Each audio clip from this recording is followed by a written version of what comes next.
Fight ఓవైపు, state level పోరు ఇంకోవైపు. ఆ ఇద్దరూ ఎంపీలు, పైగా రాష్ట్ర స్థాయి కీలక నేతలు, పార్టీ పగ్గాలు చేపట్టాలని ఆశపడ్డ లీడర్లు. ఎక్కడ తేడా కొట్టిందో తెలీదు, కానీ ఇష్యూ ఏదైనా, టాపిక్ మరేదైనా ఆ ఇద్దరి మధ్య అస్సలే పొసగడం లేదు. ఒకరు అవునంటే మరొకరు కాదన్నం, జుకేగా నహి అంటూ రెచ్చిపోతున్నారు. లేటెస్ట్ గా ఇద్దరు కీలక నేతలు, బీజేపీ స్ట్రాంగ్ లీడర్ల మధ్య డైలాగ్ వార్ నడుస్తోంది. అసలు వాళ్ళిద్దరి పొలిటికల్ ఫైట్ కి కారణం ఏంటి? ఐడియాలజీ డిఫరెన్సెసా, ఆధిపత్య పోరా?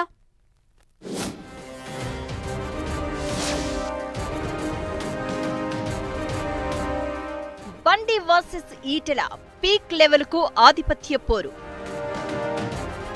ఓవైపు ఐడియాలజీ వార్, ఇంకోవైపు లోకల్ ఫైట్. హుజూరాబాద్ సెంట్రిక్ గా కత్తులు దూసుకుంటున్న నేతలు. కులం మతంతో రాజకీయాలు నిలబడవన్న ఈటెల. హిందుత్వవాదంతోనే గడప గడపకు తిరుగుతానంటున్న బండి. కోల్డ్ వార్ మరోసారి బరస్ట్ అయింది. వాళ్ళిద్దరి పొలిటికల్ ఫైట్ నెక్స్ట్ లెవెల్ కి చేరుకుని న్యూస్ హెడ్ లైన్ అయింది. అటు బండి సంజయ్, ఇటు ఈటెల రాజేందర్ ఇద్దరూ తగ్గేదేలే అంటూ ఇండైరెక్ట్ కామెంట్స్ తో హీట్ క్రియేట్ చేస్తున్నారు. జుకేగే నహి అంటూ బండి బాణాలు వేస్తుంటే, ఇట్లయితే కష్టమంటూ ఈటెలు విసురుతున్నారు. హుజూరాబాద్ సెంట్రిక్ గా ఆధిపత్య పోరుకు దిగుతూ వయా జూబ్లీ హిల్స్ మీదుగా కాంట్రవర్సీ వ్యాఖ్యలతో హాట్ టాపిక్ అవుతున్నారు. ఈటెల బీజేపీలో చేరినప్పటి నుంచి బండితో గ్యాప్ ఉన్నట్లు ఇన్సైడ్ టాక్. ఆ తర్వాత ఈటెల హుజూరాబాద్లో ఓడి మల్కాజ్గిరి ఎంపీగా గెలిచాక కోల్డ్ వార్ ఎక్కువైనట్లు తెలుస్తోంది. కరీంనగర్ పార్లమెంట్ పరిధిలో ఉన్న హుజూరాబాద్ ఈటెల సొంత ఇలాకా. కానీ హుజూరాబాద్ తన పార్లమెంటు నియోజకవర్గ పరిధిలోకి వస్తుంది. తను చెప్పినట్లే నడవాలి అని బండి కోరుకుంటున్నారు. ఈటెల మాత్రం తన రాజకీయ క్షేత్రంలో పట్టు నిలుపుకునేందుకు క్యాడర్ లీడర్లకు భరోసా ఇస్తున్నారు. తను చెప్పిన వారికే లోకల్ బాడీ ఎన్నికల్లో టికెట్లు వస్తాయని, తన వాళ్లను గెలిపించుకునేది కూడా తానే అంటున్నారు. ఈ క్రమంలోనే ఇద్దరి మధ్య కోల్డ్ వార్ పీక్ లెవెల్ కి చేరుకుంది.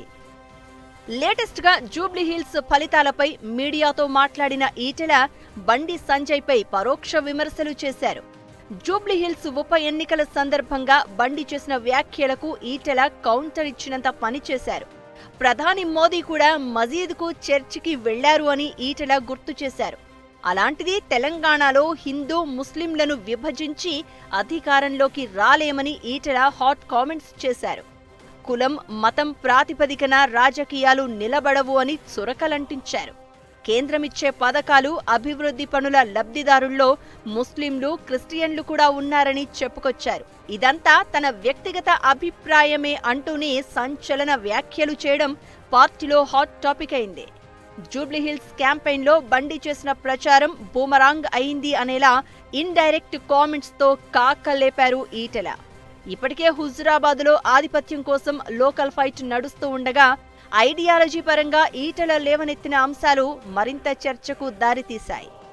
నేనేదో కొట్లాడతా, మేము భారతీయ జనతా పార్టీ ఎంపీని, నేను అక్కడ 25 ఏళ్ళుగా ఉన్నాను.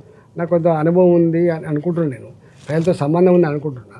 నా పుట్టిన గడ్డనేమో హుజూరాబాద్. నేను అక్కడ 25 ఏళ్ళు సర్వీస్ చేసిన. న్యాచురల్గా 25 ఏళ్ళు సర్వీస్ చేసిన అర్థం చేసుకుని ఒకసారి ఎమ్మెల్యే కాదు, 2 సార్లు ఎమ్మెల్యే కాదు.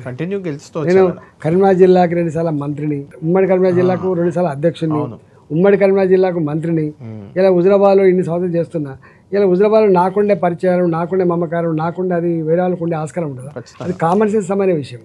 అందుకని హుజూరాబాద్ ఇలా ఒక్కసారి ఓడిపోయినంత మాత్రాన వాళ్ళు గంగల కలిపేసి వచ్చి ధర్మం అవుతుంది చెప్పండి. అదే హుజూరాబాద్ మీటింగ్ లో ఇప్పుడు బండి సంజయ్ చేసిన వ్యాఖ్యలు ఈటెలకు కౌంటర్ ఇచ్చినట్లుగా చర్చ జరుగుతోంది. నోటి నుంచి హిందుత్వం అని రాకపోతే తన శ్వాస ఆగినట్టే అన్నారు బండి. హిందుత్వం వల్లే జీహెచ్ఎంసీలో 48 సీట్లు గెలిచామన్న ఆయన, ముస్లిం, క్రిస్టియన్ అనే తేడా లేకుండా మోదీ ప్రభుత్వం అందరికీ సంక్షేమ పథకాలు అందిస్తోంది అన్నారు. కానీ ముస్లింలు మాత్రం బీజేపీకి ఓటు వేయడం లేదని, 12% ఉన్న ముస్లింలు ఒకటైతే తప్పులేనప్పుడు 80% ఉన్న హిందువులంతా ఓట్ బ్యాంకుగా మారితే తప్పేంటని ప్రశ్నించారు. హిందుత్వ వాదంతోనే గడప గడపకు తిరుగుతా తెలంగాణలో రామరాజ్యాన్ని తీసుకొచ్చి తీరుతాను అంటూ బండి సంజయ్ చేసిన కామెంట్స్ ఈటెల వ్యాఖ్యలకు కౌంటర్గానే అన్న టాక్ నడుస్తోంది. హుజూరాబాద్లో ఈటెల కూడా కార్యకర్తలతో మీటింగ్ పెట్టాలనుకున్నారట. కానీ బండి ప్రోగ్రాం ఫిక్స్ కావడంతో ఈటెల తన కార్యక్రమాన్ని రద్దు చేసుకున్నట్లు తెలుస్తోంది. మరోవైపు బండి సంజయ్ ఏర్పాటు చేసిన సమావేశానికి ఈటెలకు ఆహ్వానం లేదని కూడా అంటున్నారు.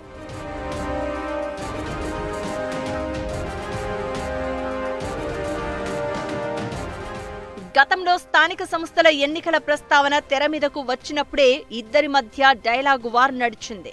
తన అనుచరులకే టికెట్ అని ఈటెల, లోకల్ ఎంపీగా తన మనుషులే పోటీలో ఉంటారు అని బండి హాట్ కామెంట్స్ చేశారు. సేమ్ టైం తనను ఓడించాలని ప్రయత్నించిన వారికి టికెట్స్ ఇవ్వాలా అంటూ ప్రశ్నించి బండి కొత్త చర్చకు తెరలేపారు. ఆ తర్వాత ఇద్దరు నేతలు సైలెంట్ అయిపోవడంతో రచ్చ అంతటితో ఆగిపోయింది అనుకున్నారు. కానీ ఇప్పుడు మళ్లీ స్థానిక పోరుకు నోటిఫికేషన్ రాబోతున్న వేళ బండి ఈటెల నడుమ వర్గ పోరు మళ్లీ రచ్చకెక్కింది. ఈ ఆధిపత్య రేసు కాస్త చిలికి చిలికి గాలివానగా మారే పరిస్థితి కనిపిస్తోంది. ఒకరు కేంద్ర మంత్రిగా, ఒకరు ఎంపీగా ఉండడం, అందులోనూ ఇద్దరిది ఒకే జిల్లా కావడంతో వాళ్ళిద్దరి ఆధిపత్య పోరుకు అంతం లేకుండా పోతోంది. దీంతో రెండు వర్గాల మధ్య మాటల యుద్ధం కామన్ అయిపోయింది. లేటెస్ట్ గా ఈటెల కామెంట్స్ కు బండి కౌంటర్ ఇవ్వడంతో ఈ అంశంపై పార్టీ రాష్ట్ర నాయకత్వం ఎలా స్పందిస్తుందనేది ఆసక్తికరంగా మారింది. అటు బండి కేంద్ర హోంశాఖ సహాయ మంత్రి, ఇటు Etela Rajender MP. Same time కీలక నేత కావడంతో ఎవరికి ఏమీ చెప్పలేని స్థితిలో రాష్ట్ర నాయకత్వం ఉన్నట్లు తెలుస్తోంది. అయితే ఈ ఇష్యూను ఇలాగే వదిలేస్తే కీలక నేతల ఇన్సైడ్ వార్ పార్టీకి డ్యామేజ్ చేస్తుందని భావిస్తున్నారట కమలనాథులు. కేంద్ర నాయకత్వమే ఇన్వాల్వ్ అయి ఈ ఇష్యూకు చెక్ పెట్టాలని కోరుతున్నారు. బండి వర్సెస్ ఈటెల ఎపిసోడ్కు ఎండ్ కార్డు ఎప్పుడో వేచి చూడాలి మరి.